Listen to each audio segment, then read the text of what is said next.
Although cinnamon ants, both winged and unwinged, can totally ruin a late summer picnic, trout absolutely love them. Here's a super simple, quick-to-tie pattern that floats well and is fairly easy to see, even with smaller sizes. For a hook, I like a Dai-Riki number 305 in a size 18.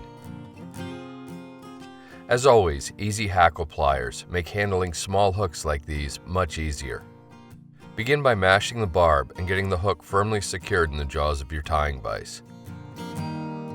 For thread, I've loaded a bobbin with a spool of burnt orange UTC 70 Denier, but plain brown will work just fine.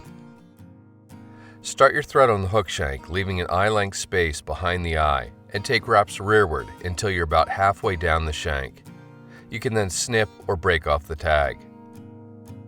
Return your thread to the initial tie-in point.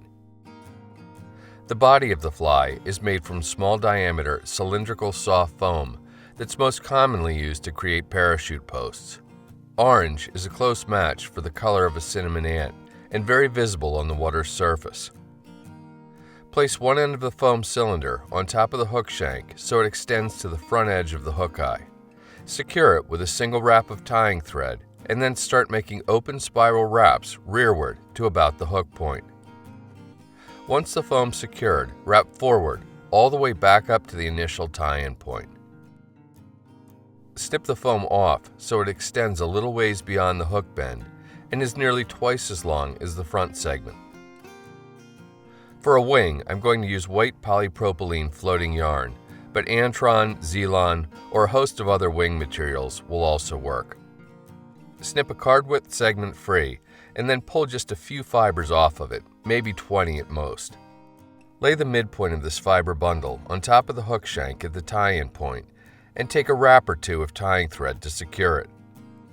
Pull the front half of the clump back to double it over and take thread wraps rearward all the way back to the start of the rear foam segment. Snip the material off so it's slightly longer than the foam. Try to do it a little more gracefully than I did here. Brown hackle is used to imitate the legs of the fly and to help it float. You can go with a hackle from a standard dry fly neck or a longer saddle hackle. I prefer the latter, particularly when I'm tying this fly in significant numbers. It's always a good idea to check the barbule size with an accurate hackle gauge. This one's a near perfect size 18. With the shiny or front side of the feather facing you, pull down an 1/8 inch or so of fibers and then snip them off, leaving a small triangular-shaped tie-in anchor. Place the anchor against the near side of the hook and take thread wraps to secure it all the way up to the initial tie-in point. Get hold of the hackle and begin making touching wraps forward. If the feather's been tied incorrectly, you should notice the barbules pointing ever so slightly rearward.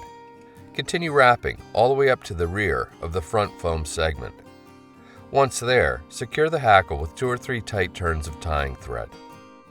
Then, reach in with the tips of your tying scissors and snip the excess off close. Pull the foam head and hackle rearward to expose the hook eye and take a thread wrap or two around just the hook shank. Pick up your whip finish tool and do a 4 or 5 turn whip finish behind the eye. After making sure the knot is seated really well, snip or cut your tying thread free. You can leave the cinnamon flying ant like this, but I prefer to cut off the bottom hackle fibers so the fly rides low on the surface of the water. If you're worried about the orange foam being a bit too bright, give the undersides of both segments a swipe with a brown permanent marker. I usually just leave the foam as is, and trout don't seem to care. Once you get rolling, you can tie a whole bunch of these little guys in fairly short order.